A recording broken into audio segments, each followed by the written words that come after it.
it's obvious that Tolkien liked Beowulf because he started using it way back in the, gosh, I think it was the 1930s. And it's very prominent in a way in The Hobbit, which came out in, what was it, 37. But actually, Tolkien also, in his rather, what shall I say, in his rather eccentric way, also sometimes didn't like Beowulf very much. He thought that the poet had, with the best will in the world, got it wrong. And one of the bits I noticed is that when the poet introduces the whole idea of monsters, he calls them untidras, unnatural creatures, and he lists them as Jotunas and Ilva and Orcneahas. And that means giants, that's the Jotunas, and elves, Ilva, and we're not quite sure about Orcneahas, but clearly the word orc is in there. Well, Tolkien didn't like that at all, because you see, it's got elves and orcs in the same line and both being disapproved of. So he wasn't going to have that. And in fact, he frankly wouldn't translate it.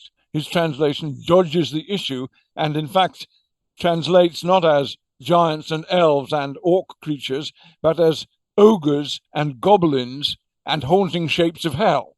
So the elves have been written out of the translation of Beowulf. I guess that he thought that the Beowulf poet was somebody like Eomer in Lord of the Rings, who has heard very bad things about Galadriel in the wood of Fangorn, and has got it wrong, and is in fact corrected very firmly by Gimli the dwarf, who says you've got it wrong. Well, people got things wrong, and the Beowulf poet was one of them who got things wrong. And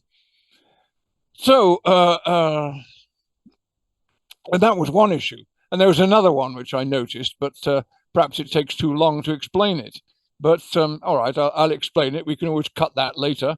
One of the really puzzling lines in Beowulf, I think, is how the dragon comes upon the ancient hoard of gold, which has been buried by a human being who's consigned the gold to the earth. Well, the poem says that the dragon comes upon this, and the words are "opner standan," standing open. No. We all know the procedure for burying treasure, do we not? 1, dig a hole. 2, put treasure in hole. 3, very important stage, fill the hole in again. There's no point in digging the hole if you're not going to fill it in again.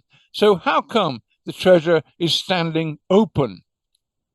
Well, Tolkien, I think, as was his wont, brooded over that, and he didn't translate it as standing open. He said it was standing unprotected, perhaps a different thing. But I think that in his heart, he thought that the explanation of this was that the dragon was the man who buried the treasure, that a man who lies on gold thinking dragonish thoughts will turn into a dragon, as happens in one of C.S. Lewis's Narnia books. Well, I think Tolkien probably told Lewis about that. Lewis decided to make a fiction out of it, but Tolkien actually thought that the simple explanation was to say that the dragon didn't find the treasure, so to speak, found the dragon, or changed the man into the dragon. And this goes back to Tolkien's early poetry, in which something very like this does seem to happen. So Tolkien, I think, didn't just like the poem. There were bits about it which he disliked or found puzzling, but he always worked at finding out an explanation for them. And that kind of explanation feeds into his fiction. Hello, everyone. Thanks for watching this video. If you enjoyed it, please subscribe to our YouTube channel, and please follow our pages on Twitter and Instagram under the name @Uppsala Books.